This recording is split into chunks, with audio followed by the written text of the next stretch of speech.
When was the last time someone was executed in the UK? The answer might surprise you. It was 1964, and the men were Peter Allen and Gwyn Evans. Their executions mark the end of a very long and often brutal chapter in British history. For centuries, capital punishment, what was grimly known as the Bloody Code, was a major part of the justice system.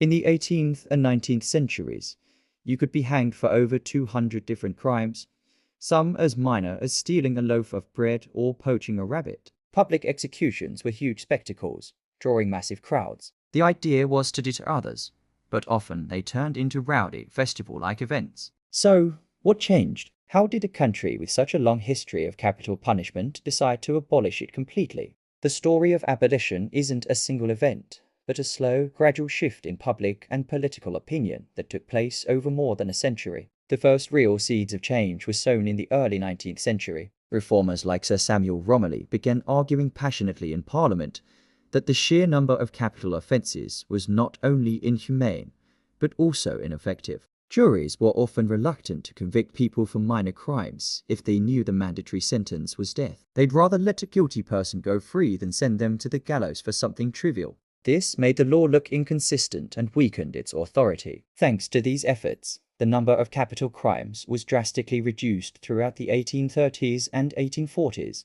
By 1861, only 4 offences remained punishable by death: murder, treason, piracy with violence, and arson in royal dockyards. A few years later, in 1868, public executions were banned, moving the process behind the closed doors of prisons. This was a significant step. It removed the public spectacle and began to change the perception of capital punishment from a community event to a solemn, state-sanctioned act. However, the death penalty for murder remained firmly in place for another 100 years. The 20th century saw the debate intensify, fueled by several high-profile cases that caused widespread public unease and raised serious questions about the possibility of wrongful executions. One of the most pivotal cases was that of Timothy Evans in 1950. Evans was a van driver who was hanged for the murder of his wife and baby daughter. A few years later, it was discovered that his downstairs neighbor, John Christie, was a serial killer who had murdered multiple women in the same building,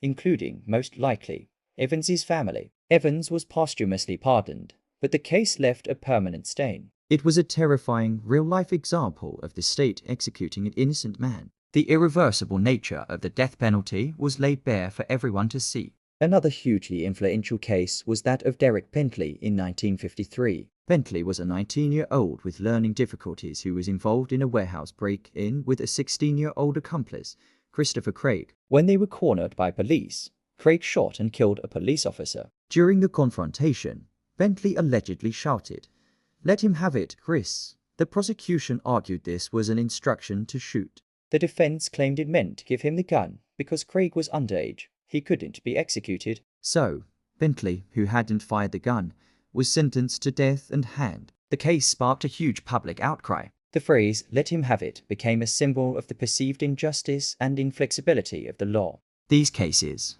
along with the case of Ruth Ellis in 1955, the last woman to be hanged in the UK, dramatically shifted public opinion. Ellis had shot and killed her abusive lover in a crime of passion. While she was technically guilty, her case highlighted the lack of nuance in the law, which didn't distinguish between cold-blooded murder and a crime committed under extreme emotional distress. There was no defense of diminished responsibility at the time. The public sympathy for Ellis and the growing unease about the finality and potential for error in capital punishment created a powerful momentum for change. The political will was finally catching up with the public mood. The Homicide Act of 1957 was an attempt at a compromise. It limited the death penalty to specific types of murder, known as capital murder.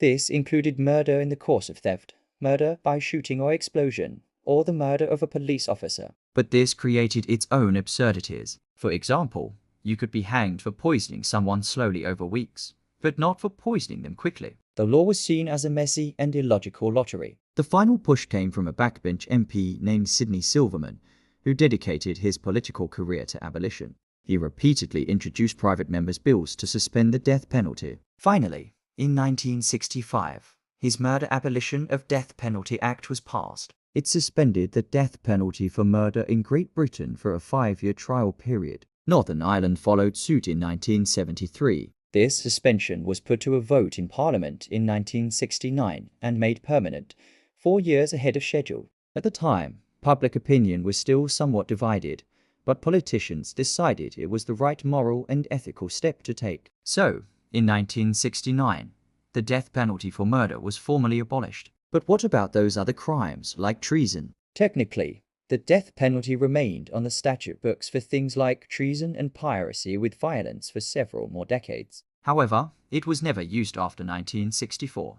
The final nail in the coffin came in 1998, when, under the Human Rights Act, the UK completely abolished the death penalty for all crimes in both peacetime and wartime. This brought the UK in line with the European Convention on Human Rights, which prohibits capital punishment. Today, the idea of bringing back the death penalty is a fringe political view in the UK. The debate that raged for over 150 years has largely concluded. The journey from the bloody code to complete abolition shows a profound change in societal values, moving away from retribution and towards a justice system focused on rehabilitation and the absolute belief that the state should not have the power to take a human life, especially when the system can and does make mistakes.